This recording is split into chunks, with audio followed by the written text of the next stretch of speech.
Hatzlacha, Bezrat Hashem, dans tous les domaines, et Peri Beten, Bezrat Hashem, Zera Shel Kayama pour Michal Frecha Bat Moli Jimol, Bezrat Hashem, et ainsi que la Tzlacha du Ham Israël.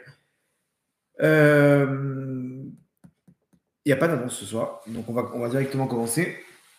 Écoutez, le cours de ce soir, Bezrat Hashem, j'aimerais, par rapport à la situation, comme vous le savez, la paracha de la semaine, et essayer de comprendre qu'est-ce qui nous arrive. Comme vous avez pu le voir cette semaine, on a été témoin d'une perte terrible. En une seule journée, 24 soldats. 24 soldats, dont 21 d'un coup, avec un bâtiment qui s'est écroulé sur eux. Et bon, on est habitué tous les jours, 1 mort, 2 morts, 3 morts. Et ça s'associe à ce qui s'est passé le 7 octobre, 1300 morts, des dizaines de milliers de blessés, on est rentré dans une nouvelle réalité. On est rentré dans une nouvelle réalité et on prend sur nous des mitzvot, on fait des prières, on fait des rassemblements, on fait ce qu'il faut et pourtant, on voit qu'on est toujours au même niveau. Pire que ça, c'est qu'on a l'impression qu'Akadosh Baruch Hu, il nous a abandonnés. Ok, il faudrait essayer de comprendre. On va parler, si vous voulez bien, on va parler cartes sur table. Ok, c'est peut-être un cours qui risque de déranger, mais je pense qu'il faut parler cartes sur table. Pourquoi? Pour qu'on puisse savoir qu'est-ce que nous on doit faire, qu'est-ce qu'Hachem il attend de nous pour pouvoir avancer et sortir de cette bulle dans laquelle on se trouve ou dans laquelle on veut nous mettre. Il y a deux mots qui reviennent. Je ne sais pas si vous avez vu en Israël, il y a des stickers un peu partout comme ça. Anachnu nenatseach. On va gagner. En français, on va gagner. Anachnu nenatseach. Des fois, il rajoute Yachad anachnu nenatseach. Ensemble, on va gagner. Et toujours ce même truc qui revient, on va gagner, on va gagner, on va gagner. Quand j'entends ces deux mots, ça me fait des nausées. Je sais pas vous, et moi je vais vous expliquer pourquoi, mais ça me donne des nausées tout le temps d'entendre ces deux mots-là. On va gagner, on va gagner. Moi, je pose la question ce soir, est-ce que vous êtes sûr qu'on va gagner? Comment on peut affirmer, après tout ce qui se passe, qu'on va gagner? Et surtout, quelle est la solution? Comment essayer de comprendre qu'est-ce qu'Hachem il veut de nous par rapport à l'actualité, par rapport à la paracha de cette semaine? Et voilà, on va essayer de mettre carte sur table pour pouvoir comprendre et analyser la situation et pour pouvoir améliorer Bezrat Hashem et voir comment on pourra avancer. Donc, si vous voulez bien, je vous demanderai d'attacher vos ceintures. Ce sera moi le pilote ce soir.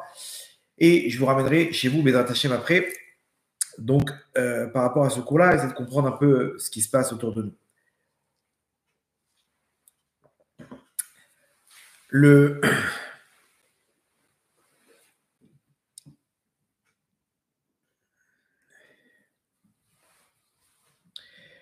On entendait comme ça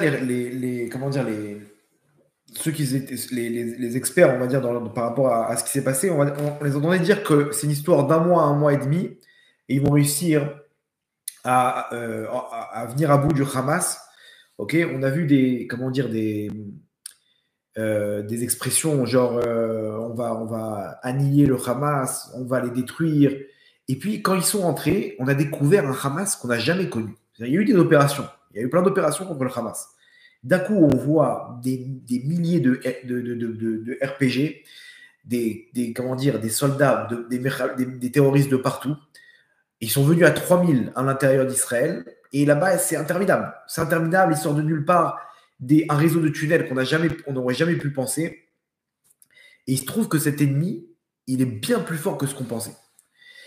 Même si sur le court terme, on risque de gagner, ok, il est clair que dans quelques années, on va se retrouver au même endroit.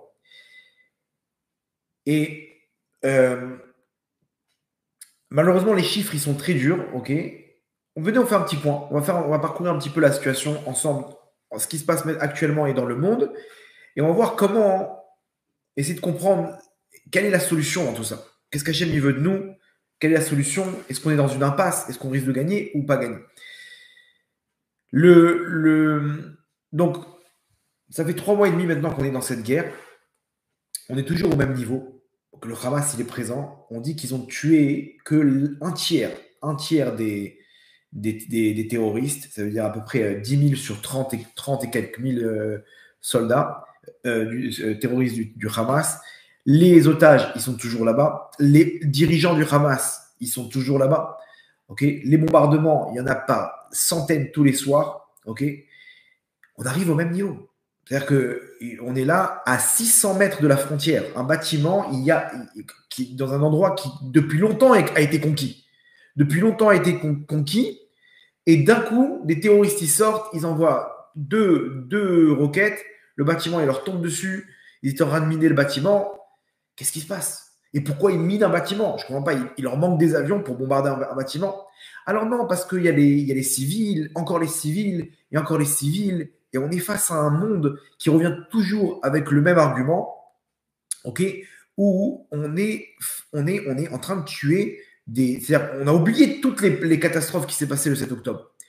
Israël sont en train de tuer des civils, ils sont en train de tuer des hommes, femmes, enfants, et ils font un génocide. Les mêmes paroles qui reviennent, on a l'impression que c'est automatique. Vous connaissez les répondeurs automatiques dans les messages automatiques.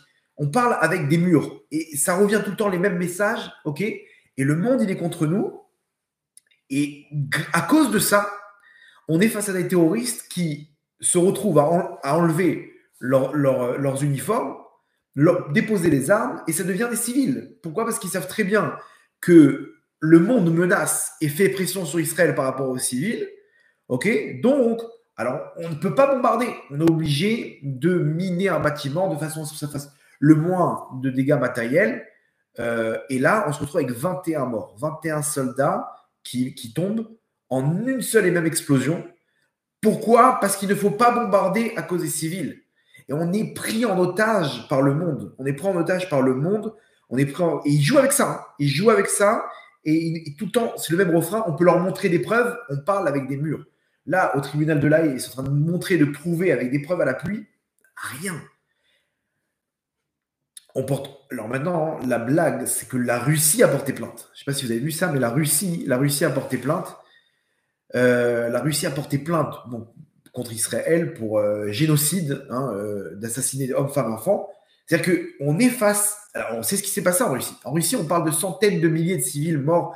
Il n'y a aucune différence entre les soldats et les civils. Ça bombarde à tout va. OK? Et ils sont là en train de nous dire Israël, c'est juste à se frotter les yeux. On est en train de se frotter les yeux. C'est pas terminé.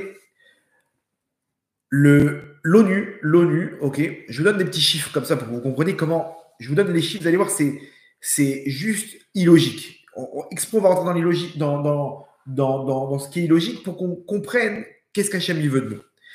L'ONU, il y a eu sur l'Iran, écoutez bien, l'Iran, donc la source de tout le terrorisme dans le monde, c'est l'Iran. L'Iran, ils ont une tactique d'armer les groupes terroristes. Ok, comme ça, ils dirigent ce groupe. C'est eux qui dirigent le groupe terroriste. Et ce groupe terroriste, il dirige une zone. Donc en fait, l'Iran, elle est maître du Moyen-Orient en armant des groupes terroristes. D'accord? C'est comme une pieuvre qui a plein de tentacules. Ok? Et comme ça, l'Irak, elle est entre les mains de l'Iran. Le Liban, avec le Hezbollah entre les mains de l'Iran. Le Hamas, le Yémen. Bref, ils ont une tactique d'armer des groupes terroristes, ok, dans le monde et des attentats, etc. C'est l'Iran qui est à la source de tout ça. Bien entendu, on sait très bien les actions qu'ils veulent mener contre Israël de détruire officiellement des déclarations officielles de dirigeants iraniens de rayer Israël de la carte. Vous avez déjà entendu des déclarations comme ça dans le monde? Non, que l'Iran face à Israël. Combien de condamnations à l'ONU? 6 condamnations. Ok, on continue. La Corée du Nord. Corée du Nord, tous les 2 semaines, ils font des essais nucléaires. Bon, qu'est-ce qu'il y a de mal à faire des essais nucléaires? On veut être une puissance nucléaire. Très bien, sauf que le problème, c'est que le fait d'être puissance nucléaire, c'est un moyen de dissuader ton voisin. En fait, c'est un moyen d'arriver à la paix, d'avoir la bombe nucléaire. Ok, on ne va pas l'utiliser, la bombe nucléaire. C'est juste un moyen de dissuasion, de dire, attention, c'est une puissance nucléaire, pas de bêtises. La Corée du Nord, non, ils veulent la bombe nucléaire pour pouvoir détruire les États-Unis et la Corée du Sud. Ils sont là pour détruire, pour appuyer sur le bouton rouge. On sait très bien qui se trouve à la tête de la Corée du Nord. C'est pas un enfant de cœur. Combien de condamnations? 8 condamnations. On en vient à nos amis russes, les mêmes qui ont porté plainte contre Israël. Donc, ils sont dans une guerre face à l'Ukraine. Est-ce que quelqu'un peut me dire pour quelle raison la Russie a attaqué l'Ukraine? Jusqu'à aujourd'hui, je crois que personne n'a la réponse. La Russie, elle attaque l'Ukraine, on ne sait pas pourquoi. Bon, tout le monde connaît les résultats, des centaines de milliers de morts, Combien de condamnations à l'ONU? Donc vraiment, le monde, il s'est quand même uni contre la Russie. Allons voir à l'ONU combien de condamnations. Accrochez-vous bien, 23 condamnations. Ok, très bien, on avance. Israël, donc Israël, on connaît l'histoire.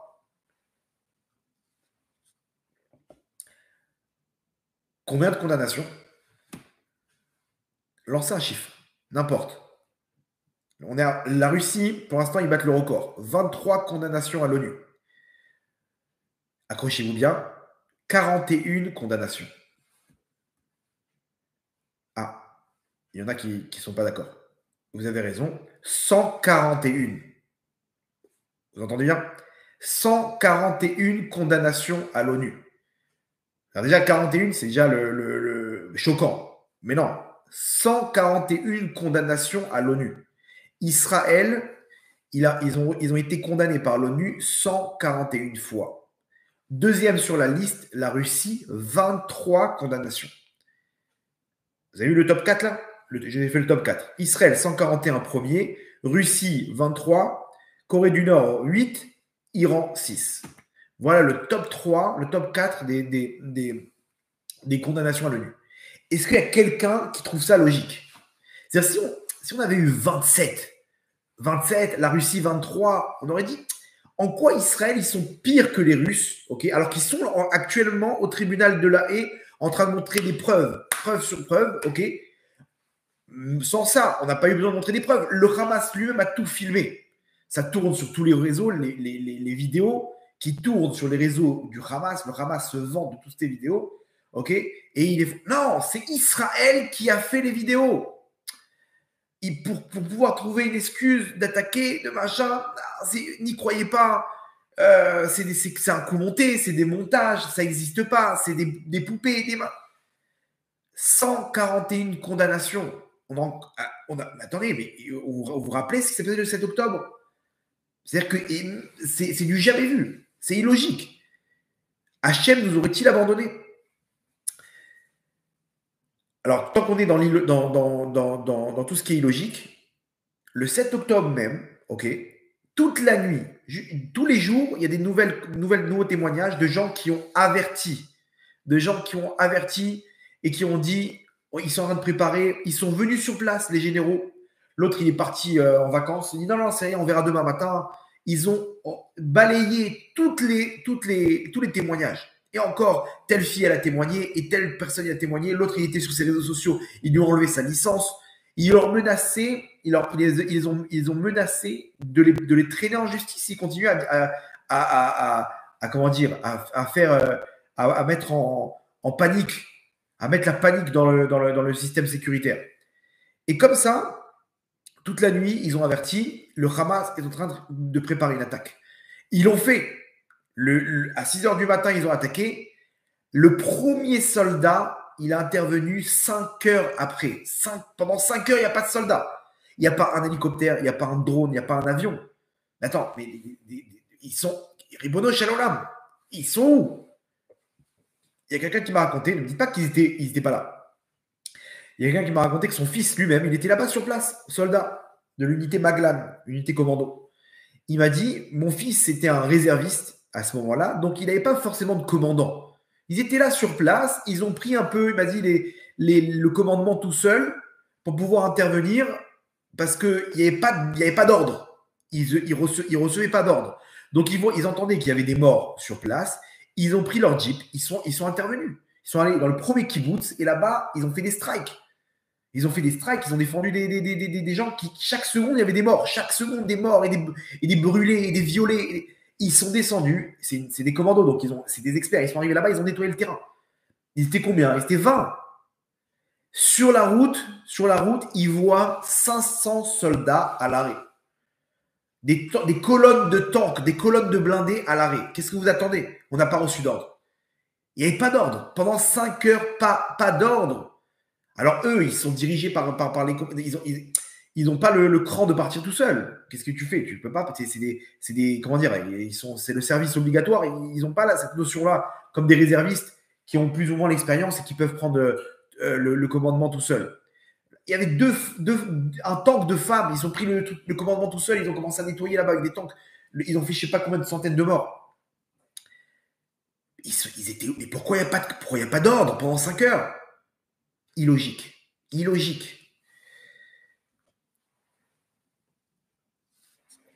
Par contre, le Hamas, une réussite totale sur toute la ligne, même sur des idées. Le mec, il est en parapente. Il est en parapente. Ça veut dire que, je sais pas, t'as le temps de viser. Ils se baladent en parapente. Je sais pas s'ils ne sont pas venus en bicyclette, les mecs. Ils sont pas venus en trottinette, en chaise roulante. Même en chaise roulante, ils auraient pu arriver. Ouvert, tout était tranquille avec son bulldozer. Il détruit la barrière la plus sophistiquée au monde.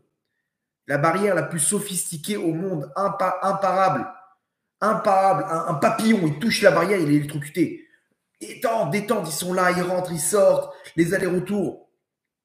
Ils avaient des grenades qui jetaient. Ils ont mis un produit chimique qui fait que tout celui qui était dans la pièce, même s'il ne mourrait pas par la grenade, il mourrait asphyxié. D'où ils ont eu ces idées? Comment ils ont eu toute cette réussite? Ils rentrent dans des bases, quel toupet? Comment on leur a pas... Là, on se rend compte que jusqu'à maintenant, on vit par un miracle. On s'habitue au miracle. Et bon, Hachem, où il est Hachem. On continue.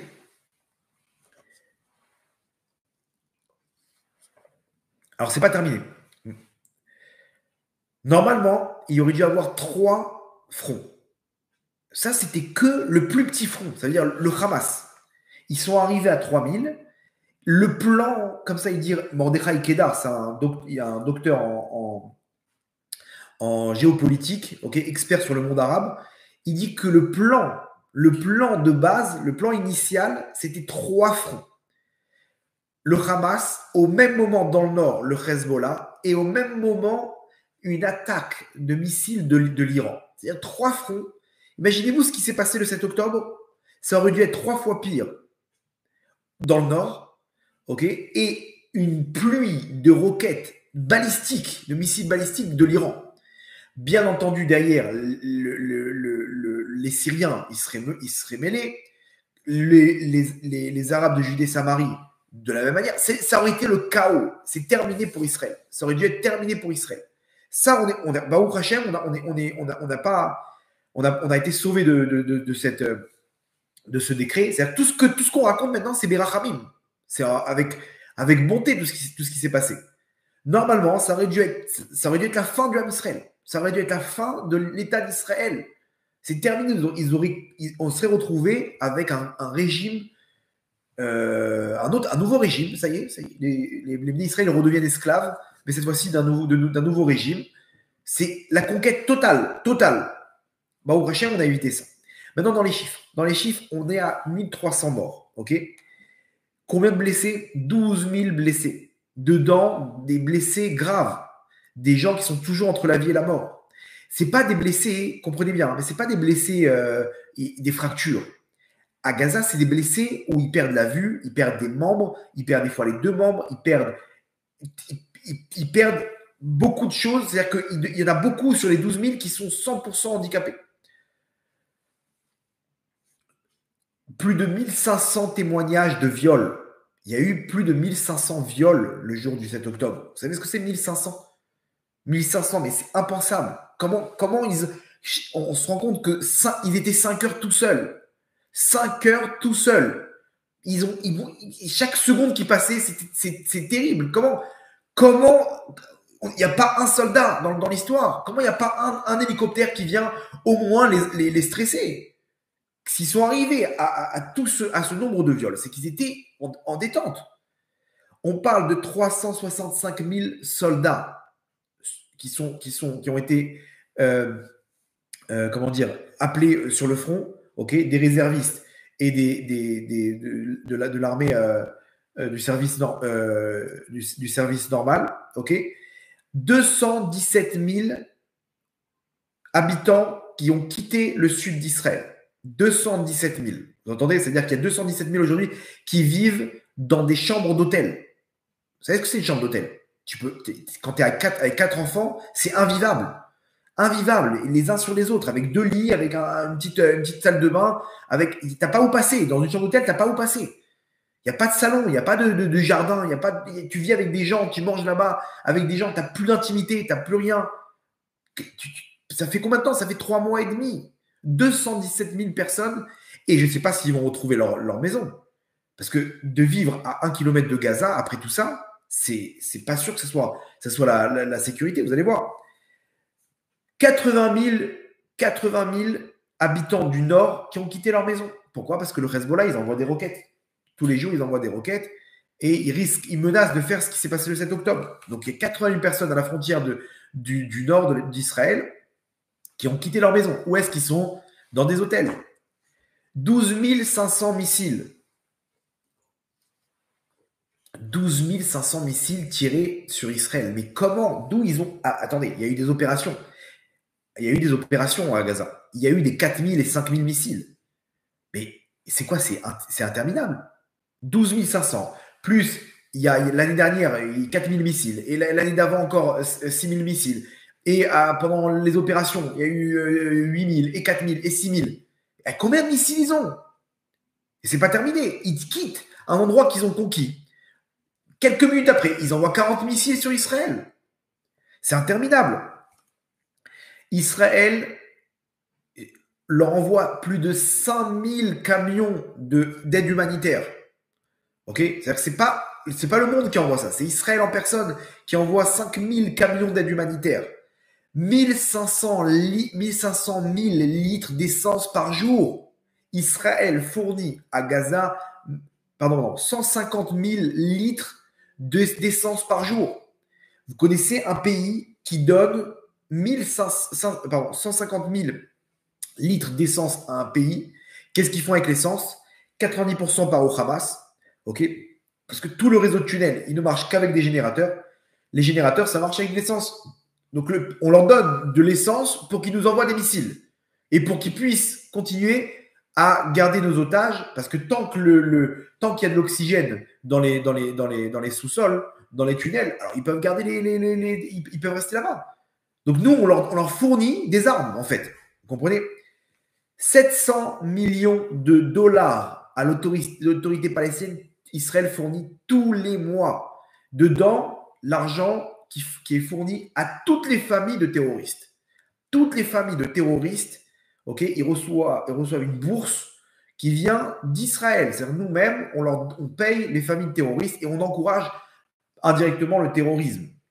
Là, ils veulent faire une loi, ils veulent faire une bourse à vie pour toutes les familles qui ont un lien avec les terroristes du 7 octobre. C'est-à-dire tous les 3000 terroristes du 7 octobre, okay, toutes les familles, l'autorité palestinienne veut leur donner une bourse à vie. À vie. Vous entendez de quoi on parle? Bien entendu, le monde génocide. Comment on peut c'est-à-dire, on a ni le beurre ni l'argent du beurre. C'est-à-dire on essaye on leur donne ce qu'il faut. Et on perd nos soldats parce qu'on ne veut pas toucher à leurs civils, donc nos soldats, ils tombent. Et en plus, quand bien même, c'est-à-dire c'est pas comme si on nous dit bravo, Israël, allez, super, vous faites attention, ça c'est de la morale. On aime vous voir comme ça. Voilà, par rapport à Poutine, on aime vous voir comme... Non, en pire que ça, on prend 141 condamnations. Mais on est où? On est dans quel monde? C'est à se frotter les yeux, à se taper la tête contre un mur. Il n'y a pas de logique, Rabota, il n'y a pas de logique. Et le pire de tous, la cerise sur le gâteau, Mr. President of America, le président des États-Unis, Joe Biden, qui pousse Israël. C'est-à-dire qu'aujourd'hui, c'est nos amis. Mais il faut savoir qu'après la guerre, c'est ceux qui vont faire le plus de mal à Israël. Le pire, ça sera quand ça sera terminé. Qu'est-ce qu'on fait de la bande de Gaza? Quelqu'un a une réponse? Alors, si on les laisse dans 10 ans, on va se retrouver avec un 7 octobre 2033. OK? C'est exactement pareil. Les enfants d'aujourd'hui, ils sont les futurs terroristes de demain. Alors comment? Quoi, je veux remettre mes habitants face à une menace Ils ont compris comment ça marche maintenant. Ils ont compris comment ça marche. Qu'est-ce qu'on fait? La solution, elle est simple. Il faut mettre sur place des soldats. Et ça, Biden, il en est hors de question. Il a déjà annoncé à Netanyahou. Attention, si vous prenez la moindre parcelle sur la bande de Gaza, ça, il en est hors de question. C'est-à-dire, lui, il est pro-palestinien dans la mesure où il faut un État palestinien. Donc maintenant, ne vous servez pas de cette guerre pour prendre 1 mètre carré de la bande de Gaza. Alors, qu'est-ce qu'on fait? Alors, tout ça pour rien. 12 000 blessés, là, qui ont perdu leurs membres pour rien. 1300 morts pour rien. Imaginez-vous combien de familles, il y a 1300 morts, mais combien de familles ont perdu leurs proches? Leur seule consolation, c'est de se dire, au moins on a sauvé l'État, on a sauvé Israël. On a sauvé le Ham Israël, on s'est débarrassé du Hamas. Mais même ça, ils l'ont pas. On va revenir à la même situation. Pourquoi? Parce que les États-Unis sont là pour faire attention. Attention, on est là pour gérer qu'Israël ne va pas, bien entendu, conquérir la moindre terre palestinienne. Attention. Ok. Alors, qu'est-ce qu'on fait? Mais attends, il n'y a pas de solution alors. En gros, est-ce que vous êtes sûr qu'on va gagner?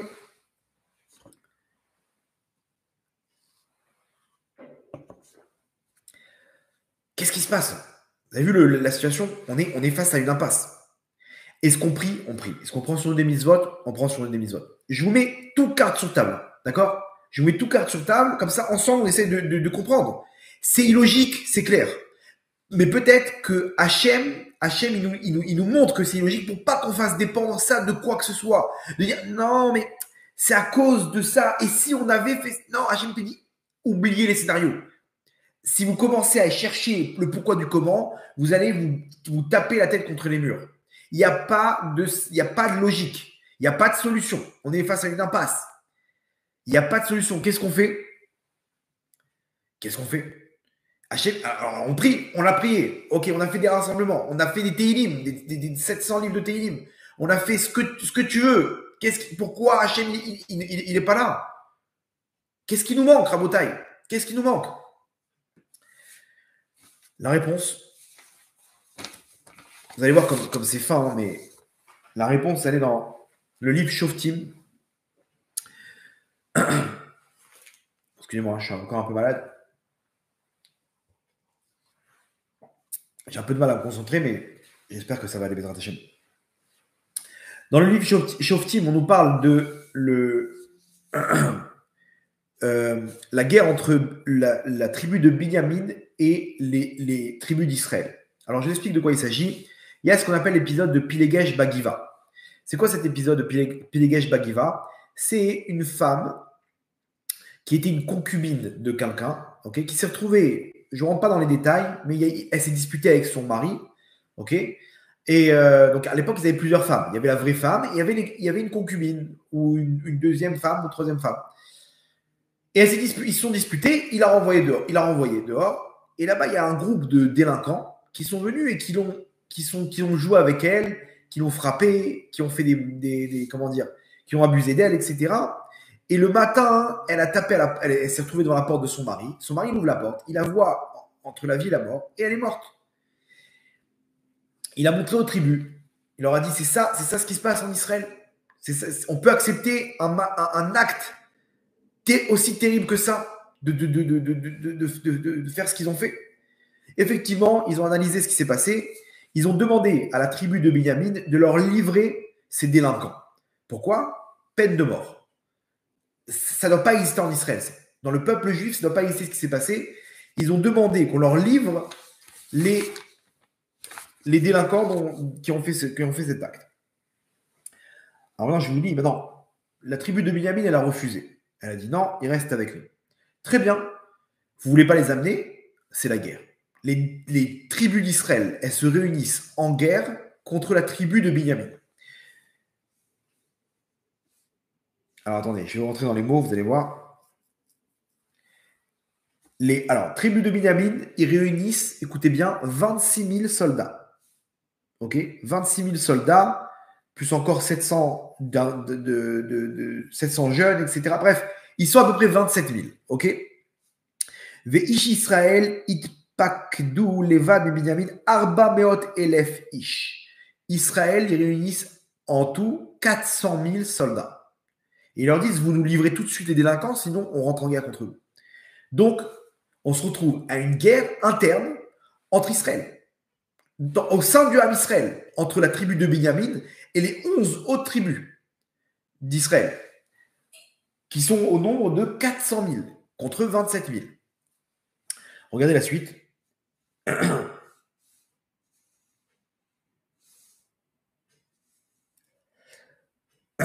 Vayakumu Vayalou Bethel. Ils se sont levés, ils sont arrivés dans la région de Bethel.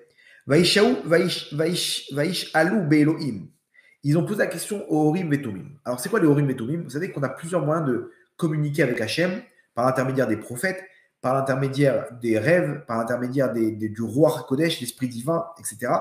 Et il y a une technique, avant d'entrer en guerre, le Kohen Mashiach, il y avait un Kohen qui était spécialement là pour accompagner le peuple en guerre, ok. Lui, il avait les habits du Kohen Gadol et il avait le pectoral. Le pectoral, c'est avec les 12 pierres précieuses. Dessus étaient inscrits les noms des tribus, ok. Donc il y avait plusieurs lettres. Avant d'entrer en guerre, on avait la possibilité de poser une question, ok, aux Horim, ce qu'on appelle les Horim Vetumim, qui sont le pectoral. Une question importante par rapport à la guerre. Est-ce qu'on doit faire ça? Est-ce qu'on doit aller comme ça? Est-ce qu'on doit les poursuivre? Et les lumières, les lettres, elles s'illuminaient. Okay, donc ça donnait une série de lettres qu'on alignait pour donner le sens à une phrase. Et c'était la réponse qu'on recevait d'Hachem. Donc ils ont posé la question au Horim et Tumim avant d'entrer en guerre. Est-ce qu'on doit le faire ou pas? Vayomeru ben Israël, ils ont posé la question, Mi ya'alelanu batechila la milchama. Ils demandent à Hachem qui doit se battre en premier. C'est-à-dire des 11 tribus là, ok, lequel d'entre nous doit se retrouver en premier dans l'attaque. Donc, Mi ya'alelanu batechila la milchama imbede Binyamin, contre la tribu de Binyamin. Vayomer Hachem Yehuda batechila. Hachem il répond et dit, tribu de Yehuda. Ok, donc il se lève, Vayakoum ben Israël Baboker, Vayachanou à la Giva, il monte le matin et il se pose sur la plaine là-bas devant la tribu de Binyamin. Vayetse Ish Israël Amilchama et Binyamin, ils sont partis donc en guerre contre Binyamin. Vayachou Itam Ish Israël Milchama et la Giva. Et là-bas sur cette même Giva, ils ont entamé une guerre. Vayetse Bene Binyamin Mina Giva Vayashritu Be Israël Vayamaou Shnaim Ve'esrim Elef Ish Arza. Tribu de Binyamin, elle tue 22 000 soldats. Alors, ils leur mettent une rouste. Ils sont 27 000 contre 400 000. Ils se battent et 22 000 des tribus d'Israël tombent ce jour-là. Imaginez-vous de quelle catastrophe on parle. 22 000 soldats, ils tombent. À l'époque, c'était des guerres, c'était du corps à corps, c'était à l'épée. Donc, chaque jour, c'était des milliers de morts. Attendez, ils ont posé la question ou pas? Ils ont dit quoi? Ils ont dit Hachem, qui monte en premier là? Hachem, il leur dit Yehuda. C'est quoi? Hachem, il est d'accord ou pas? Hachem, il est d'accord, il leur dit qu'Yehuda, il doit monter. Et ils prennent une rouste. Pourquoi? Hachem, il aurait dû nous dire quoi? N'allez pas en guerre. Non, Hachem, il leur dit Yehuda, vas-y. Yehuda, ils y vont en premier, enfin, avec tout l'Israël, et ils prennent 22 000 morts. Vayalou ben Israël, vaïfkou lifne Hachem. Adaïrev. Ils sont rentrés, les Israël de la guerre, et ils ont pleuré à Hachem jusqu'à la nuit. Ça veut dire qu'ils ont commencé à faire un rassemblement de prières à Hachem, de slichot, et ils crient à Hachem. Ils ont prié, ils ont sonné le chauffard. Ce que vous voulez, ils ont fait tchouva. Vaïchalou Hachem les morts a aussi flaguéché la milchama imbide Binyamin. Est-ce qu'on continue à se battre avec eux? Vayomer Hachem, Alou Elav, montez vers eux, montez vers la tribu de Binyamin. Donc Hachem, il leur donne l'autorisation. Écoutez bien la suite. Vaïkrivou, Béné Israël, Béné Binyamin, Bayom Hasheni. Le deuxième jour, ils se sont rapprochés d'eux. Vaïtse, Binyamin, Likratam, Minagiva, Bayom Hasheni. Ils sont sortis vers eux aussi, de la tribu de Binyamin. Vayashritu, Bibni Israël, Od, Shmonat, Asar, Elef, Ish, Artsa. Et ils en ont tué encore 18 000 soldats ce jour-là. Kol Ele, Shmofé, Cherev. Donc tout cela, c'est des combattants, des guerriers d'épée. Entre parenthèses, ils devaient. Pourquoi il y a eu ce décret de guerre avec tous ces morts? Parce qu'ils ne se sont pas révoltés contre l'idole de Micha, okay, que là-bas, il y avait à Dan, dans la tribu de Dan, il y avait l'histoire de l'idole de Micha, c'est un autre problème. Les Bnei Israël, ils ont laissé faire. Ils savaient qu'il y avait un temple là-bas d'Avodazara, d'idole, et ils ont laissé faire Israël, les Bnei Israël. Donc, Hachem, il les a attrapés sur cette guerre. Okay, donc, ce n'était pas au hasard qu'Hachem les a laissés. Il devait y avoir tous ces morts-là. Ça aurait dû se passer par une épidémie. Comme ils sont entrés en guerre, ça s'est passé par une guerre. Okay, pardon. Alors, attendez. Hachem, il leur a dit, allô et lave, montez, battez-vous. On continue à se battre, Hachem, ou pas? Montez, battez-vous. On se bat, on prend une gifle. Qu'est-ce qui se passe? Écoutez la suite. Vayalou kol ben Israël et kol ha'am vayavou Bethel. Ils sont tous remontés à Bethel. Tout le peuple. Hommes, femmes, enfants. Vaïfkou, ils ont pleuré. Bethel, c'est le Mishkan Shiloh. C'était le temple, le sanctuaire, il était là-bas. Vaïjbou Sham Lifne Hashem. Ils ont fait tchouva devant Hashem. Vayatsumu Bayomaou Adaerev. Ils ont fait un jeûne. Ils ont pris sur un jeûne. Vayalou Olot Ushlamim. Ils ont fait des sacrifices Lifne Hashem. Ils font tchouva encore ou pas? Ils font tchouva. Vaïchalou ben Israël Bachem. Et ils ont redemandé à Hachem par les Urim et Tumim. Vesham Aaron Brita Elokim Bayamim Ahem ou Pinchas ben Azar ben Aaron Omen Lefana Bayamim Ahem. Les morts. Et il leur dit comme ça. Donc le Kohen là-bas, c'est Pinchas ben Elazar. Il pose la question et il dit comme ça. Écoutez bien les paroles. A Osif Od la Tset la Milchama im Bene Binyamin Ari. Est-ce qu'on continue à se battre contre nos frères Binyamin? Im Erdal, ou qu'on doit arrêter de se battre? Ah, là tu poses la bonne question. Qu'est-ce qu'il leur dit Hachem? Vayomer Hachem Alou qui machar et teneno bealecha. Partez en guerre et demain je le mettrai dans vos mains. Effectivement, ils ont gagné la guerre. Ils ont décimé la tribu de Binyamin. Il restait quelques centaines là-bas de combattants. Ils ont failli détruire complètement la tribu de Binyamin. Et après, ils ont fait la paix. Bon, bref, c'était une longue histoire. En tout cas, il y a eu des dizaines de milliers de morts à cause d'une autre raison. Ça aurait pu passer par une épidémie, c'est passé par cette guerre-là. Ribono Shalom, qu'est-ce qui se passe? Ils ont prié. Alors, venez, on essaie de réfléchir ensemble. Ils ont prié, oui. Ils ont pleuré. Shofar, il y a eu Shofar. Slichot, il y a eu Slichot. Teilim, il y a eu des Teilim. Ils ont jeûné. Quoi d'autre? Ils ont pris sur des mitzvot. Oui. Tchouva, Betarki la Tchouva. C'est quoi leur faute? Ribono Shalom, c'est quoi leur faute? Si on arrive à comprendre qu'est-ce qui s'est passé, on pourra peut-être comprendre pourquoi nous, on n'arrive pas à gagner.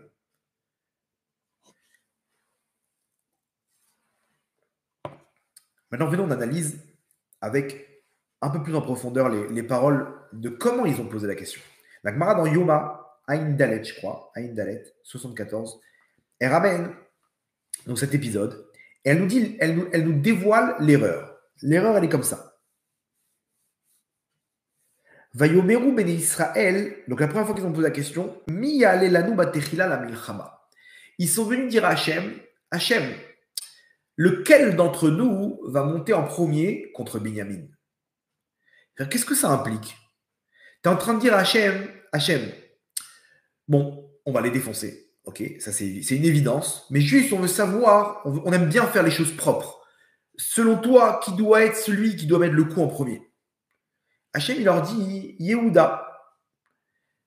Entre parenthèses, Hachem, il leur dit, mais qui vous dit que vous allez gagner? Et effectivement, ils prennent une tannée. C'est-à-dire que dans leur question, la question, elle n'est pas. La question qu'ils auraient dû poser, c'est Hachem, est-ce qu'on doit rentrer en guerre contre eux? C'est-à-dire que 400 000 contre 26, 400 000 contre 26, 27 000, on va dire. 400 000 contre 27 000. Qui gagne? 400 000, c'est évident. C'est pas une question, ça. C'est évident qu'on va les terrasser. La question, c'est juste l'ordre. Qui doit commencer à les terrasser? Vous comprenez le problème? Hachem, il écoute ça, il dit, ah, vous allez gagner? Ok, alors je vous laisse faire. Hachem, leur dit, Yehuda, Hachem, il répond à leur question. Qui doit monter en premier? Yehuda. Qui doit gagner? Je sais pas. Vous ne m'avez pas posé cette question. Et ils prennent un mur. C'était voulu ce que vous voulez, mais ils prennent un mur. C'est pas, comprenez bien, hein, c'est pas qu'Hachem, il les a, à cause d'un manque de bitachon, ils ont pris 22 000 morts. Hachem, il les laisse. Rabota, écoutez bien, c'est une règle. Là où tu mets ta confiance, Hachem, il t'abandonne là-bas. Et il te laisse prendre le mur. Eux, ils sont sûrs de gagner. Ah, vous êtes sûrs de gagner, vous avez confiance? Je vous laisse prendre un mur. Regardez la suite. Ok. La deuxième question, c'est quoi? Vaïchenu Bachem les morts. A aussi flageshet la milchama, imne minyamin. Hachem, est-ce qu'on continue à se battre? C'est-à-dire que on va les défoncer, mais juste, tu veux peut-être qu'on arrête de se battre. Peut-être que tu n'es pas d'accord de cette guerre. Maintenant, nous, on a fait cette guerre selon les règles de la Torah. À partir du moment où il y a un acte qui n'est pas puni, on est obligé d'employer la force. Donc, tu veux qu'on continue, oui ou non? C'est-à-dire quoi, tu veux qu'on continue? Est-ce que tu ne m'as pas posé la question? Est-ce que tu es sûr que tu vas gagner? C'est-à-dire, on va les défoncer, c'est sûr. Mais peut-être que tu ne veux pas qu'on les défonce, Hachem. Hachem, il dit, what? Tu veux les défoncer? Je ne suis pas là. En gros, ils avaient quoi là-bas comme sticker? Anar nous Natsear. Pourquoi ça me donne des nausées quand je vois ces deux mots-là? On va gagner. Anar nous. Alors, ok, c'est psychologique pour donner le moral au peuple. Mais comprenez bien, ces deux mots-là, ils tuent nos soldats. Anarnu nenatseach. On va gagner. Qui te dit que tu vas gagner? Hachem, il nous laisse. Vous voulez gagner? Vous ne me posez pas la question. Hachem, est-ce qu'on va réussir cette guerre? Mais non, attends, 360 000 soldats contre un groupe de terroristes du Hamas. C'est évident qu'on va gagner. Alors maintenant, il faut qu'on prenne des mitzvot sur nous. Vous comprenez, Hachem est en train de nous dire, vous avez tout ce qu'il faut. Mais je suis pas là. Vous êtes en train de croire, vous êtes en train de vous faire Korim et dit, celui qui est au centre, c'est toi, mon tzaddik. C'est pas moi. T'es pas en train de me poser la question logique. Est-ce qu'on va gagner cette guerre? Non, Hachem. Nous, on va gagner. Maintenant, on aimerait que tu nous aides quand même. Donc on prie. Hachem, il te dit, je suis pas là du tout. Alors, bien entendu, pareil pour cette guerre, c'est un mauvais décret. Ceux qui devaient partir, c'est des comptes d'en haut. On ne dit pas que c'est à cause du manque de bitachon qu'il y a tous ces morts-là. On n'est pas là-bas.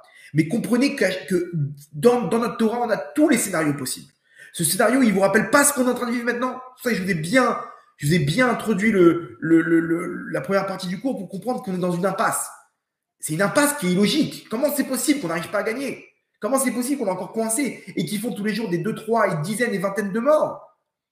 Comment c'est possible qu'on n'a pas la réussite? Réponse, Hachem n'est pas là. Comment ça, Hachem n'est pas là? On a fait tchouva. On a pris des mitzvot, on a lu des Teilim, on a fait des slichot, on a fait tchouva, on a fait des jeûnes, on a fait ce que tu veux. Hachem, il te dit, c'est vrai, mais tout ça, tu le fais pour toi. Tout ça, tu le fais pour retourner dans ton train-train quotidien. Tu m'utilises à tes intérêts, à tes fins. Pourquoi? Parce que deux mots, Anarton et Natsear, tu n'as pas besoin de moi, tu me dis qu'on va gagner. Alors appelle-moi quand tu as besoin de moi. C'est le scénario qu'il y a aujourd'hui, qu'il y a dans nos textes. Ils ont fait tchouva, ils ont pleuré, ils ont demandé à Hachem, on fait quoi? Hachem, bien sûr, il faut partir en guerre. Bien sûr, Milchemet Mitzvah, il faut y aller. Est-ce qu'on s'est posé la question, Hachem, on va gagner quand même? Est-ce qu'on a eu cette humilité de comprendre qu'on n'est que entre les mains d'Hachem et qu'on peut venir avec 400 000 soldats? Combien ils sont? 365 000, on est de soldats. Ça vous rappelle le chiffre de 400 000? Combien ils sont? Alors, les Avdil entre la tribu de Binyamin et le Hamas. Mais comprenez une chose, c'est un bâton. Hachem utilise le bâton qui est Shevet Binyamin ou le bâton qui est le Hamas. Ce même bâton, c'est écrit dans les textes. La question, c'est bien sûr qu'on on va les fighter. C'est évident, un groupuscule comme ça. Mais qu'est-ce qu'on doit faire pour pas avoir de Hachem dit, c'est toi, il n'y a que toi là dans cette histoire. Tu utilises le système à tes fins. Tu sais qu'il y a un danger. Et Sarah il Yaakov, Umi Mena Yevashia, Hachem aide-nous. Derrière, Hachem il nous écoute parler.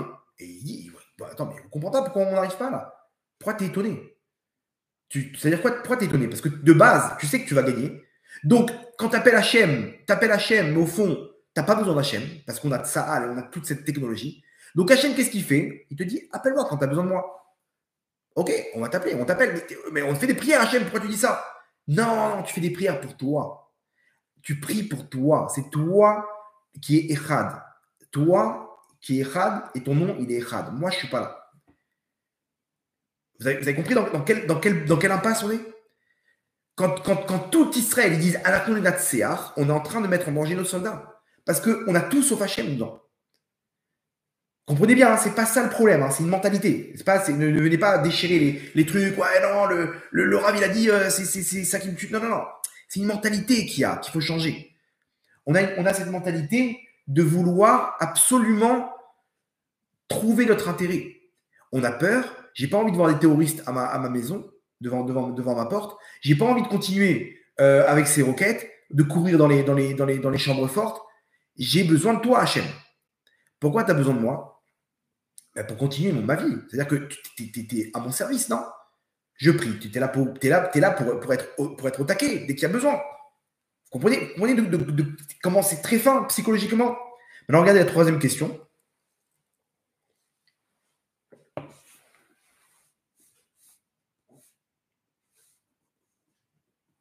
Donc voilà, Vayalou kol beni Israël, ok, ou Pinchas ben Lazar ben Aaron omed lefanav, Bayami maem les morts. Et il pose la question. Aosif od la tset la milchama, est-ce qu'on continue à se battre, Binyamin Achi, avec nos frères Binyamin? Et là, c'est deux mots. Im erdal, ou on arrête de se battre. Pourquoi? Parce que on va peut-être perdre. Ah, dans ces deux mots, il y avait une touche d'humilité. Il y a enfin, on a dit Hachem, mais en fait, on est entre tes mains. Qui gagne, c'est entre tes mains. C'est pas les chiffres qui décident qui va gagner. Qui va gagner, c'est entre tes mains, Hachem. Hachem, il n'y a pas de chiffre pour lui. Qu'on soit 10 000 ou 150 000, au contraire. C'est un problème parce qu'on oublie Hachem. Plus il y a de la technologie, plus on oublie Hachem. Hachem, il dit, réponse, va yomer Hachem, alou. Là, vous pouvez monter. Qui machar et teneno beatra, parce que demain, je le mettrai entre vos mains. Là, oui, vous allez gagner. Quand tu as compris que tout est entre mes mains, alors là, je te réponds à ta question. Là, oui, tu vas gagner. Est-ce qu'on a compris que tout est entre les mains d'Hachem? Est-ce qu'on a compris que tout est entre les mains d'Hachem? Et là, il y a notre erreur. Non. On a bien entendu le dôme de fer. On a tellement de choses qui nous permettent de mettre de côté Hachem. Est-ce que vraiment, quand tu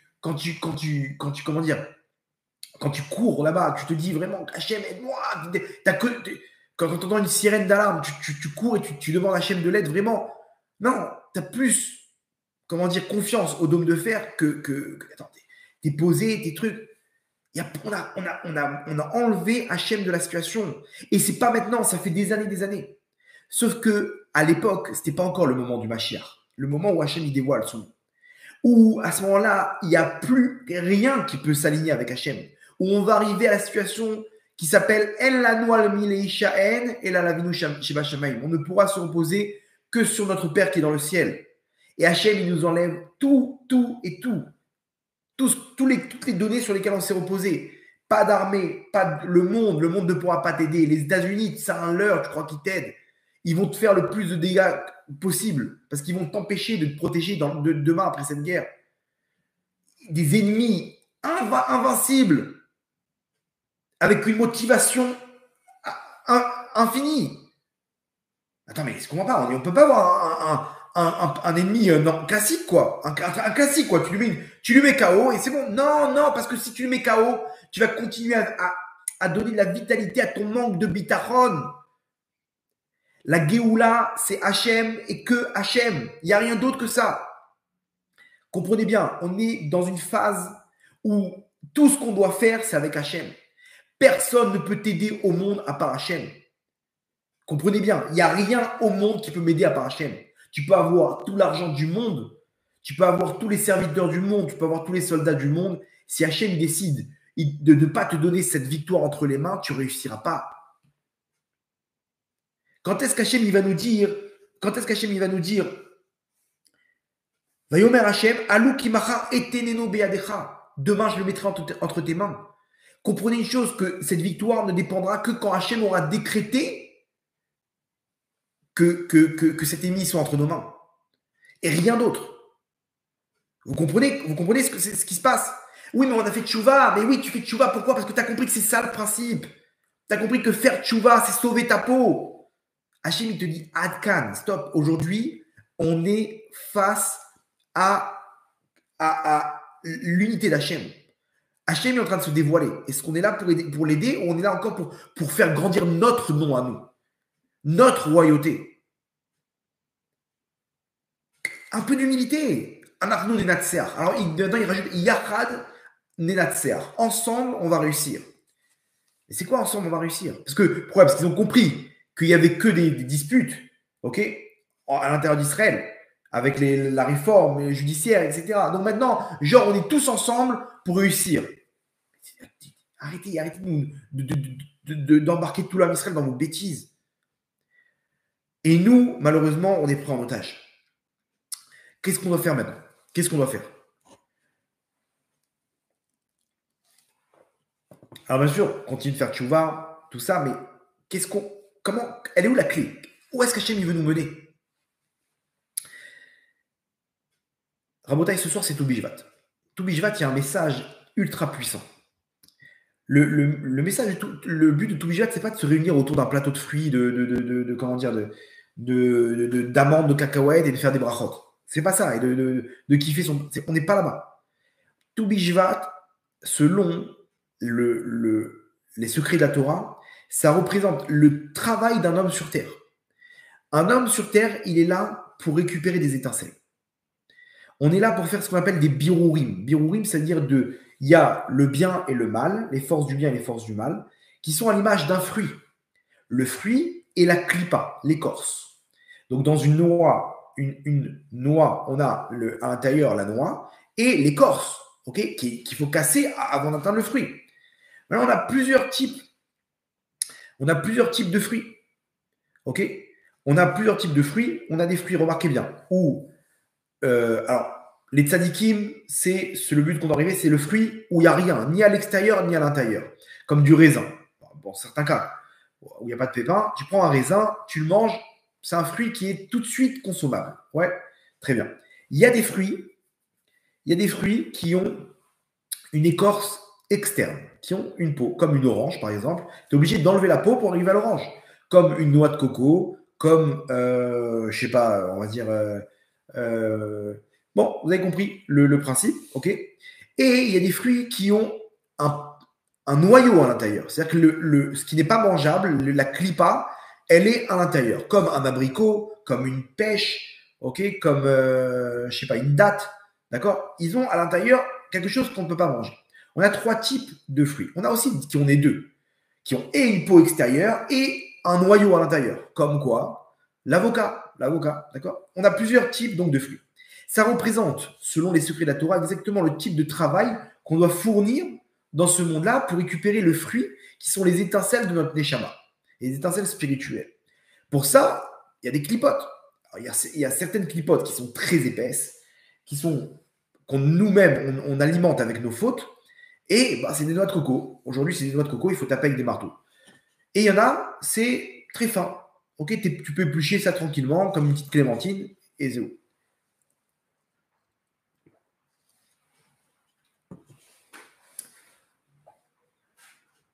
Aujourd'hui, on est face à des forces du mal qui nous empêchent d'arriver au fruit.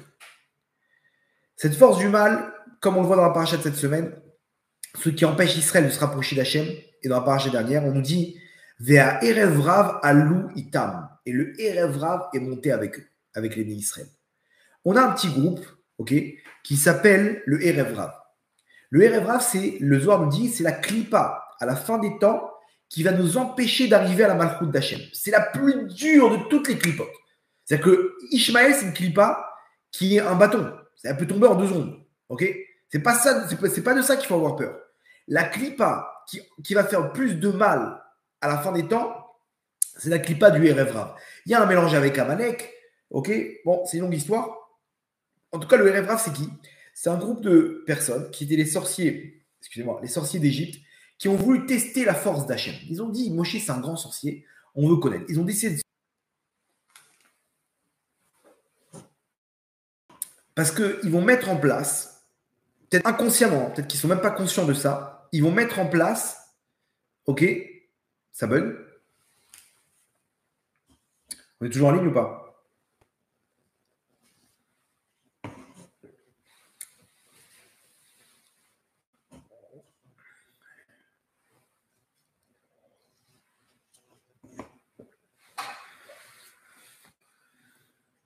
Ok, super. Ouais, super. Donc, ok, si ça bug un peu, c'est peut-être le rêve rare. Bref, on est peut-être inconsciemment, ils ne savent pas, mais ils ont mis en place tout un système qui va nous empêcher d'arriver à côté d'Hachem. Aujourd'hui, en Israël, ok, on est face à un petit groupe de personnes, mais tout petit groupe qui dirigent. C'est eux qui vont imposer, qui vont donner le ton. C'est eux qui détiennent les médias. J'avais expliqué dans un cours que c'est ce qu'on appelle le Da'at, mais dans les forces du mal, qui empêche le Da'at des forces du bien, qui est le Mashiach, de se révéler. Ils détiennent les médias, la Cour suprême, okay, c'est tout l'extrême gauche, tous les grands postes, c'est eux qui détiennent le chef du Mossad, le chef du Shabak, tous les responsables, tous les héros de l'armée. Et eux-mêmes, c'est eux qui décident qui va les remplacer. Donc, il y a toujours un réseau entre eux où ils se donnent, entre guillemets, des forces pour qu'ils puissent toujours régner, au sein de la société israélienne. Bizarrement, ils sont contre la Torah et contre Israël. C'est-à-dire qu'on est dans un pays aujourd'hui où c'est incroyable, mais quand il y a des soldats qui rentrent dans une mosquée et qui prennent là dans le muazzin là-bas, ils font le schéma Israël, ils sont renvoyés de l'armée. Attends, 2 secondes. Il faut comprendre une chose. Qu'est-ce qu'ils ont fait de mal?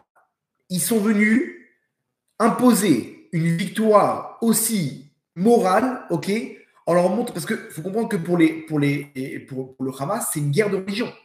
C'est avant tout une guerre de religion. On va récupérer Al-Aqsa.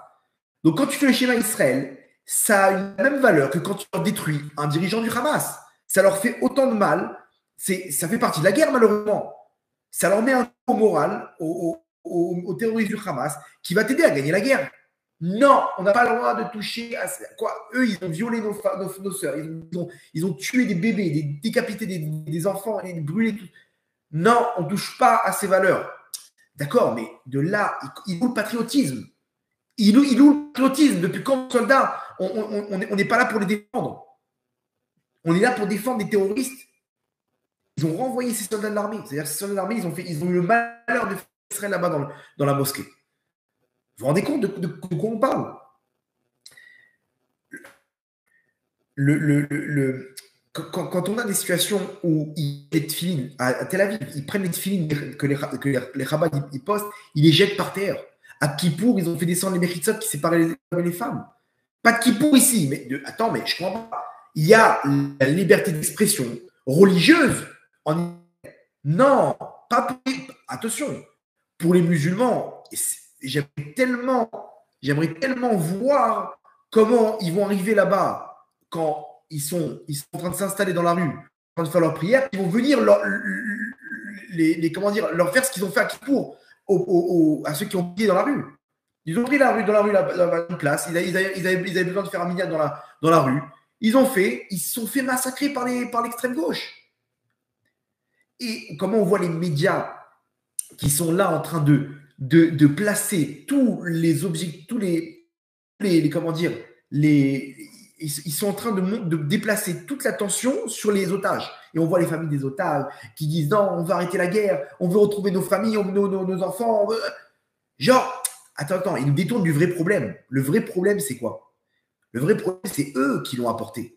C'est eux qui ont fait ces manifestations pendant des mois et des mois, qui ont imposé la division au sein du Ham Israël.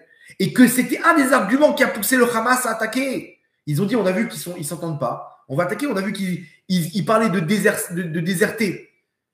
Non, bizarrement, qui a parlé de déserter? Tous les généraux d'extrême gauche qui ont dit que si on doit faire un choix entre la Cour suprême et le gouvernement, on choisira la Cour suprême, dont chef du Mossad, chef du Shabak.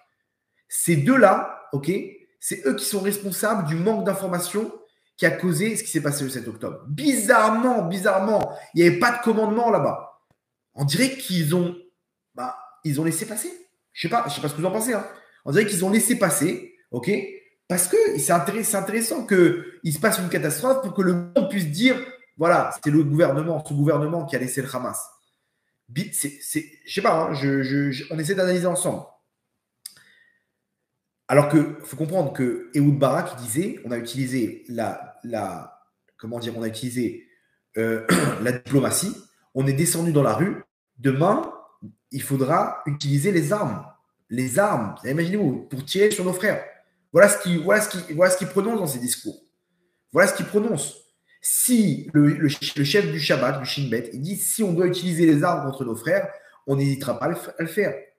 Le chef du Mossad dit j'espère qu'on va demander à choisir entre la Cour suprême et le gouvernement, parce que mon choix il sera pour la Cour suprême. C'est-à-dire qu'en gros, on nous dit ils veulent faire tomber la droite, parce que cette droite elle représente et la Torah et Eretz Israël, et ils veulent faire tomber la Cour suprême, et donc ils vont installer un État religieux. Et ça, il en est hors de question. On ne veut pas de Torah. Religieux, c'est un mot qui ne correspond pas. Il n'y a pas d'État religieux. Ce pays est la terre sainte d'Israël. Ce pays appartient à Hachem. Mais il y a un groupe qui est là pour dire non, il n'y aura pas de Torah ici. Il y aura pas, cette terre-là, elle appartient à qui bon nous semble être bon. C'est-à-dire que si on doit la rendre aux Palestiniens, on la rendra aux Palestiniens. Si on la garder, on la gardera. Et comme ça, les accords d'Oslo, et jusqu'à aujourd'hui, on est en train de souffrir de ce rêve. Et ils sont là avec la marloquette. Comme nous dit le Zohar, il y a 5 types de rêves. Bas les marloquotes, ceux qui font les disputes. Alors c'est marrant, il y a une phrase qui m'a... Je ne sais pas s'il fallait rire ou pleurer. Alors comme je dis, il y a Yachad Ninatseach, donc ensemble on va gagner. Maintenant, il y a une nouvelle phrase, c'est Yachad Napil et Tamem Shala. Ensemble, on va faire tomber le gouvernement. Imaginez-vous, je ne trouve même pas les mots pour décrire la débilité de la phrase. Ensemble, on va faire tomber le gouvernement. C'est-à-dire, quand tu dis ensemble, on va faire tomber le gouvernement, automatiquement, tu veux parler d'une division. Parce que ce gouvernement, il a été choisi par la majorité du peuple. Donc, quand tu dis regardez comment ils utilisent les mots qui touchent le peuple, qui sont l'unité, pour continuer de faire leur. Regardez comment on est manipulé. Et bien entendu, Corriveau a dit, c'est eux on est otage de leur comment dire, leur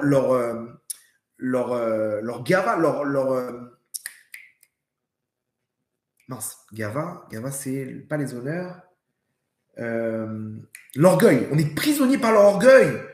On va les détruire, on va les trucs, on va les. Arrêtez avec cette phrase, on va gagner. Idou Hachem, dans tout ça, il n'y en a pas un qui s'est levé, qui a dit Bezrat Hachem. Non, on ne peut pas dire ça. On est assourd de parler d'Hachem dans ce pays. Assourd de parler de Baruch Hachem. Mais pourquoi assourd? On est pris en otage. Regardez comment on est pris en otage. Hachem, il veut qu'on se réveille, que le réveil vienne d'en bas, qu'on dise qu'on ne veut plus de ça. Et c'est ce qui va se passer après la guerre. Après la guerre, alors, c'est sûr qu'Hachem, il n'a pas abandonné son peuple. Mais qui Hachem, il a abandonné? Hachem, aujourd'hui, il a abandonné le rêve rave. Hachem, il a abandonné aujourd'hui toute la réussite qu'il a donnée à ce groupe qui jusqu'à aujourd'hui, ils avaient des forces jusqu'à la venue du Mashiach. Quand le Mashiach, il se dévoile, ils n'ont plus de force. Ils ne peuvent plus gagner. Vous comprenez qu'on est entre les mains, à cause d'eux, on est en train de perdre. À cause d'eux, on est en train de perdre parce qu'on est pris en otage par... Et nous-mêmes, on rentre dans le jeu. On est là, ensemble, il faut truc, et on va gagner. Il ne va rien gagner du tout. Nous-mêmes, on doit dire, Hachem, il n'y a que toi. Et ça, déjà, dans notre vie de tous les jours, il faut le rentrer à Hachem. Hachem, il n'y a que toi qui peux m'aider. Il n'y a rien d'autre. J'ai rien d'autre au monde que toi. C'est toi qui me donnes ma parnassa. C'est toi qui me donnes le shalom bayit. C'est toi qui me donnes des enfants. C'est toi qui me donnes l'éducation des enfants, que mes enfants ils aient dans le droit chemin. On est tout le temps en train de faire des choses. Il est où Hachem? Il est où Hachem? Il est où Hachem? Quand des fois on est là avec ma femme, on discutait et on se dit est-ce qu'on va laisser les enfants aller là-bas, etc. Et on discute comme si Hachem il n'est pas là. Et d'un coup on s'arrête, on se dit attends 2 secondes, ces enfants-là c'est pas les nôtres. On est trois. Il y a ma femme et moi et Hachem. Ça veut dire que moi, si j'ai pas de les solutions, je suis pas tout seul. D'abord, avant tout, c'est Hachem qui a amené cette Neshama. C'est Hachem qui va m'aider à m'occuper de cette Neshama. C'est Hachem qui va le marier. C'est lui qui va trouver l'argent pour tout, qui va lui trouver une kala, qui va trouver tout ça. Quand je pose des questions, je suis en train de chercher toutes les solutions, je suis en train de mettre Hachem de côté. Vous comprenez comment on doit réfléchir aujourd'hui? Quand on est là en train d'essayer sans arrêt, pardassa. Arrête avec tout ça. Aujourd'hui, il y a la clipa du Revra. Cette clipa, pour qu'on atteigne le fruit qui est la Géoula, on doit la transpercer.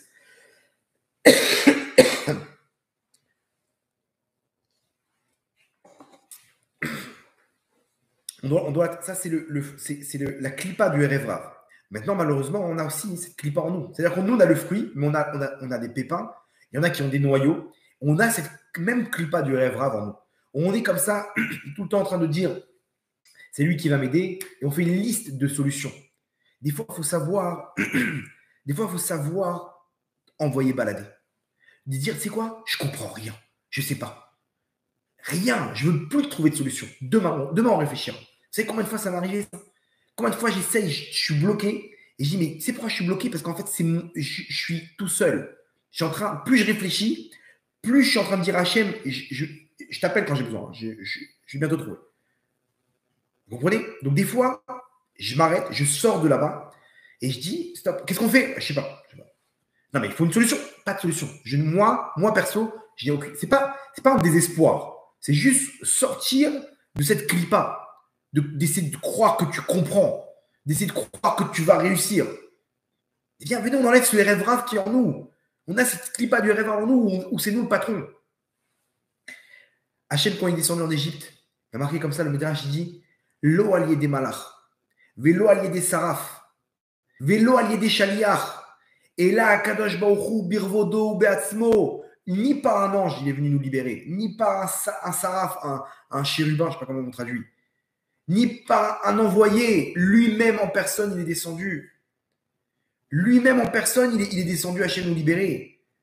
C'est ça la Géoula, Rabotai. La Géoula, Hachem nous dit, il n'y a rien du tout. Alors peut-être qu'Hachem va utiliser Tsahal, peut-être qu'Hachem va utiliser le dôme de fer, si vous voulez. Mais d'abord, venez, on essaie de comprendre qu'il y a que. Parce que si on n'y arrive pas, à la fin, logiquement, on va y arriver. Logiquement, on va se dire, bon, bah, en fait, il n'y a plus de solution. Et vous allez voir qu'à la fin, ils vont se mettre à genoux, ils vont dire, bah, Bezrat Hachem. Il n'y a que Hachem qui va nous sauver. Quand on y arrivera, rappelez-vous, quand on y arrivera, ce sera la venue du Mashiach. Quand ces dirigeants, ils arriveront à cette clipa de Revrav, ils seront à genoux, ils lèveront les yeux vers le ciel, ils diront, Hachem, on a eu tort. On a eu tort. Est-ce qu'on va gagner cette guerre, Hachem, oui ou non? Qu'est-ce qu'il va nous dire Hachem? Et Tenena Beadcha. Ces ennemis-là, je les mettrai entre vos mains. Mais nous, on arrive à Nachnu Nenatseach. Oui, donc, appelez-moi quand vous avez besoin de moi. Hachem, il attend gentiment. Vous comprenez? Tant qu'on n'a pas compris ça, on est face à une défaite automatique. Oui, mais on fait tchouva, on fait des mitzvot, mais peut-être qu'on fait tout ça pour utiliser Hachem pour sortir de tout ça. Pour qu'il y ait.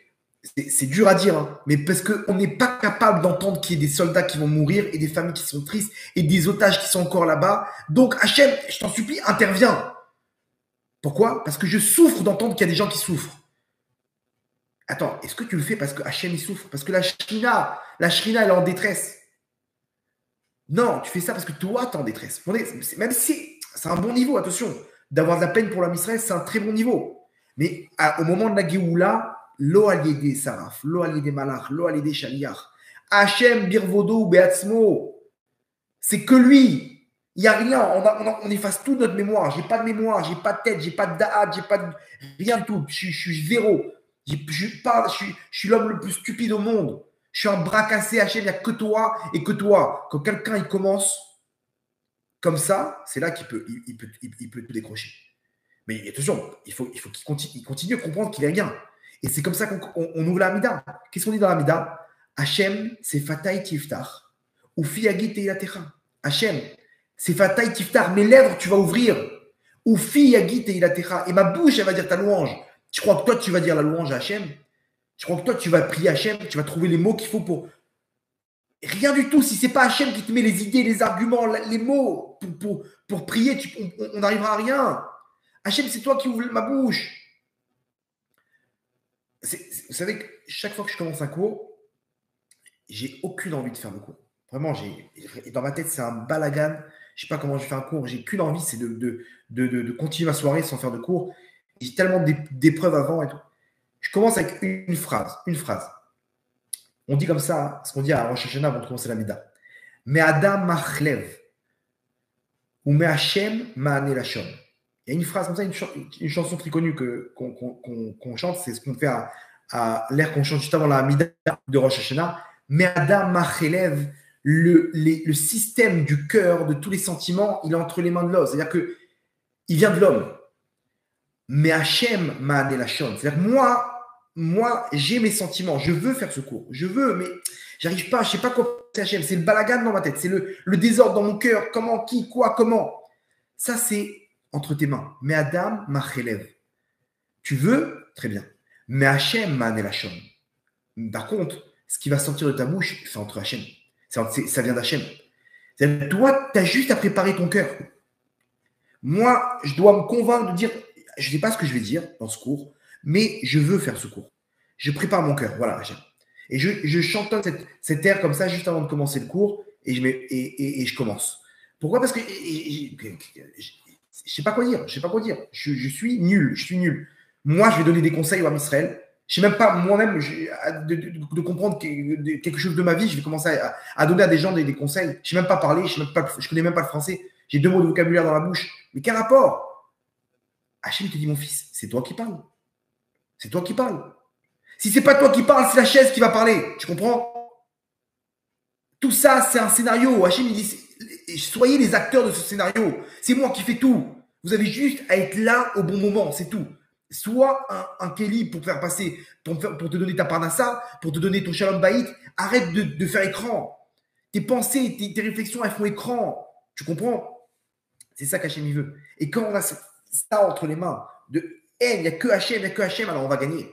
Une fois, le Rav Mordechai Léo, la Shalom, il était très proche d'un général de l'armée qui s'appelait Efi Etan. C'était un haut gradé dans l'armée. Après, il avait une autre fonction. Et un jour, il a dit au Rav, il voyait que le Rav, il avait le roi Hakodesh. Il lui a dit au Rav, il a dit, Kvoda Rav, est-ce que des fois, si on a des besoins, parce qu'il y a plein de choses que le public n'est pas au courant. Des opérations qui ont mal tourné, des opérations qui ont... Et des fois, on est mal, on a besoin de quelque chose, une réponse, un truc. En gros, besoin des brachot du Rav, du roi Hakodesh du Rav. De temps en temps, on peut faire appel à vous. Le Rav dit, quand tu veux, il n'y a pas de problème. Un jour, une unité commando d'élite de l'armée se retrouve à faire une opération en plein sud Liban. Un truc secret, ultra secret. Bien entendu, les terroristes du Hezbollah, ils avaient placé des pièges. Ils ont repéré l'unité commando et ils ont placé un réseau de mines qui sont reliés entre eux par un laser. À partir du moment où tu passes le laser, tout explose. Le but était de piéger l'unité commando de 15 soldats à l'intérieur de ce cercle de laser et d'enclencher tous les lasers de façon à ce que, quoi qu'il se passe, ils sont coincés. S'ils essaient de sortir, tout le monde meurt. Et donc, les terroristes, ils les ont amenés là-bas. C'est des trucs, des mines qui ont la forme de rocher. C'est un truc incroyable. Et ils ont attiré les soldats dans ce piège. Et ils ont activé les lasers. L'un des soldats se rapproche et il comprend qu'ils sont piégés. Il s'arrête. Il prend la radio, il dit à son commandant, on est bloqué, on est pris au piège. Et s'ils appuient sur un bouton, on meurt. Qu'est-ce qu'on fait? Le commandant, il ne sait pas quoi faire. Il leur dit, on va essayer d'amener un hélicoptère, je vous donne une solution. Il appelle son responsable, qui est Efi Etam. Efi Etam, il appelle Mordechai Eliaou, il lui dit, Gvodarav, on a un très gros problème, on est avec le commandant de l'unité. Qu'est-ce qu'on fait? Ils sont coincés. S'ils bougent d'un millimètre, tout explose. Et s'ils appuient sur le bouton, le Hezbollah, tout explose. Qu'est-ce qu'on fait? Le Rav Mordechai Eliaou, il a dit, laissez-moi 3 secondes. Il ferme les yeux, il se concentre. Et d'un coup, il leur dit, écoutez-moi bien. Courez, sortez de là-bas, je retiens le truc. Il dit ça, le commandant, il écoute. Il dit à ses soldats, écoutez-moi bien, faites ce que je vous dis, courez. Les 15 soldats, ils se mettent à courir, ils commencent à fuir la zone, à partir en retrait, en courant. Les terroristes du Hezbollah, ils appuient sur le bouton, ils entendent maintenant dans la radio, ils avaient des espions qui écoutaient les radios des terroristes. Le mec, il prend la radio et il dit, mais tirez, mais appuyez sur le bouton, je comprends pas pourquoi vous n'appuyez pas.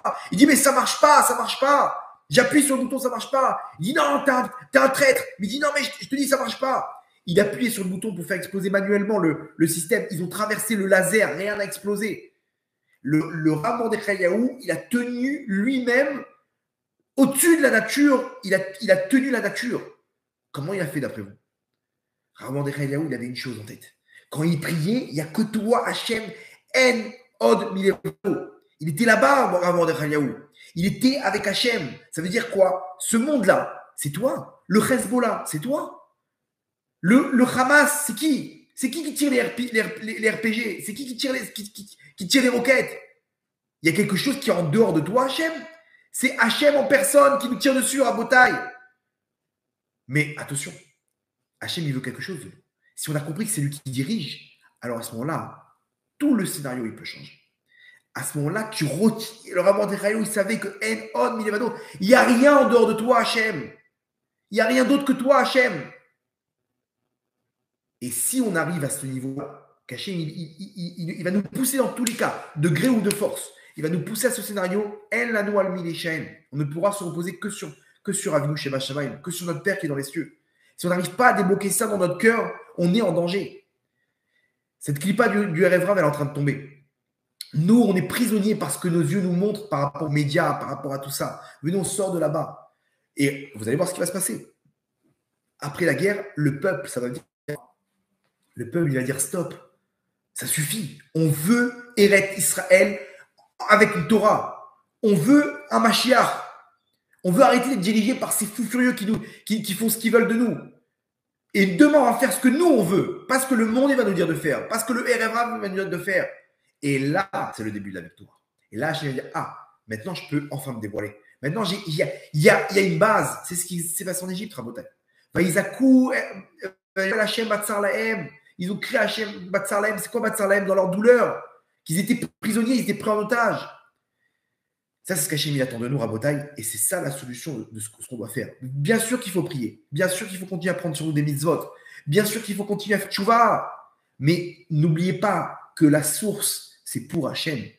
Pour la Shrina. Akadosh Baruch Hu Birvodo Batzmo. Rien d'autre que ça. Il faut dire à tout le monde, à tous ceux que vous avez autour de vous, d'arrêter de regarder, de croire qu'il y a une analyse possible. Tous les analystes se sont trompés dans cette guerre. Et les gens, ils continuent à croire. Non, mais la solution, en fait, elle vient que si on arrive à inonder les. Vous voyez pas qu'on est on est pris au piège. Ils ont des otages. On peut pas bombarder, on peut pas inonder, on peut rien faire. Alors qu'est-ce qu'on fait? Alors on arrête. Alors il faut conquérir, on peut pas. Ok, alors on place là-bas des bases. Mais tu rigoles, ils vont jamais te laisser. Jamais ils vont te laisser. Alors quoi, on retourne. Voilà, dans 10 ans, 5 ans. Ils ont compris la technique, donc ils vont mettre encore plus d'efforts dans la bataille. OK? Et tout ça pour rien. Voilà, 1300 morts pour rien. Il y a quelqu'un qui a une solution? Personne. Vous savez pourquoi? Parce qu'Hachem, il a décidé qu'il n'y a pas de solution. Et pourquoi? Parce qu'on n'a pas compris que c'est lui qui fait tout. Si on a compris, alors à ce moment-là, c'est le début de la victoire. Vous comprenez? Donc, on est sûr qu'en Anachnon et Natsear, ce mot-là, on est en train C'est de l'orgueil. Vous comprenez? C'est pas nous. Malheureusement, c'est le rêvera. C'est eux qui dirigent. C'est eux qui veulent faire croire qu'on a un peuple uni, qu'il n'y a pas de dispute. Et en même temps, ils disent oui, il faut que Benjamin Netanyahu il démissionne. Il faut faire tomber le gouvernement. Il y a un soldat, hein, il m'a dit, on se bat comme des lions. On se bat comme des lions. Et il me dit, je suis sorti après 2 mois et je vois, il m'a dit, je suis tombé par terre. Je vois encore l'autre qui parle contre le gouvernement et l'autre dit, c'est lui, c'est de sa faute. Ils sont en train de préparer les armes pour l'après-guerre. C'est à cause de qui? C'est-à-dire, en gros, là, on fait les mythos parce qu'on ne peut pas se disputer, mais dès que tout ça sera terminé, rebelote. Là, ils ont repris les manifestations et ils continuent, les otages et les machins. Et, le gouvernement. Pourquoi le gouvernement? Avant ça, il y avait qui comme gouvernement? Eux-mêmes, ils ont fait les mêmes bêtises contre le Hamas. Non, c'est eux qui sont les. Non, mais attends, en plus, pire que ça, c'est que le gouvernement n'a même pas reçu les informations des renseignements qui sont dirigés par la gauche. Et c'est le gouvernement. C'est pas que je suis pour Netanyahou, je suis pas pour le gouvernement du tout. Vous avez compris que c'est pas politique. Je suis juste une chose. Quand Yehuda il est monté en premier là-bas pour se battre, il a perdu. Yehuda, c'est la tribu, c'est de là que va descendre le Mashiach. Pour le Mashiach, il faut une chose, Hachem. David Améler, c'est lui le Mashiach. Et celui qui va être le Mashiach, c'est une personne qui est complètement annulée, qui est netto la représentation d'Hachem sur terre. Netto, c'est-à-dire pas dans l'image, hein, comme le voit la vision chrétienne, le Fils et le Saint-Esprit, etc. Non, dans le fait qu'il n'existe plus. Il n'existe plus. Il laisse complètement Hachem rentrer en lui. Il est rien et rien. Il n'a aucune volonté. Toute sa volonté, c'est la Shekhinah. Vous comprenez? Quand on y arrivera, alors on va faire descendre cette Neshama du Mashiach. Et pour ça, il y a des clipotes. Il faut continuer à se battre. Ce qu'on fait, on fait descendre la clipa qui est extérieure, la clipa qui est intérieure, les noyaux, les pépins qu'on a à l'intérieur de nous, de ce RF Rav, de Kochi, Votsem a dit, je vais réussir, je vais gagner, j'ai réussi à gagner. Tu n'as rien réussi du tout dans ta vie. Il n'y a que Hachem et que Hachem. Si on a compris ça, c'est le début de la victoire. On va finir avec une petite histoire, si vous le voulez bien.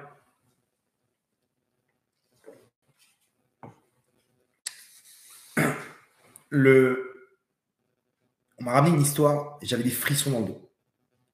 Ce qui est en train de se passer actuellement, comprenez bien, mais bien entendu, il y a ce rêve rare, mais il y a un réveil d'en bas du peuple. Et l'histoire, elle est comme ça. Il y a quelqu'un qui travaille à la poste, il travaille là-bas, c'est le seul pratiquant, ok, dans un endroit vraiment complètement non pratiquant, en plein cœur de Tel Aviv. Il travaille là-bas dans une poste et il y a une femme qui vient le voir et qui lui dit, une femme qui travaille avec lui, qui lui dit, j'en peux plus, mon fils me fait un scandale pour mettre un tzitzit katan. C'est-à-dire, les enfants aujourd'hui demandent des jeux vidéo, ils demandent des ballons et ils font la misère pour arriver à leur but. Ouais. Moi, mon fils, il me fait la misère pour avoir un tzitzit katan. Il a vu tous les soldats là-bas. Il a 12 ans maintenant, mon fils. Il a vu tous les soldats avec des tzitzit katan. Il me dit, maman, je veux porter un tzitzit katan. Il dit, maintenant, il faut comprendre. Nous, on est extrême gauche. C'est-à-dire, pour nous, on l'a mis dans une école où là-bas, on ne veut pas de Torah. On ne veut pas de Torah. J'ai rien contre les religieux. J'accepte tout le monde. Mais nous, ces trucs de fils qui pendent là et des morceaux de tissu sur la tête, on ne comprend rien. C'est pas pour nous. D'accord? Donc, qu'est-ce que je fais maintenant? Écoute, il dit, qu'est-ce que tu t'en fiches? C'est quoi? C'est un habit. Il va mourir. Il veut. C'est une forme de patriotisme. Il commence à la jouer un petit peu à l'envers. Dis-lui, qu'est-ce que tu as à perdre?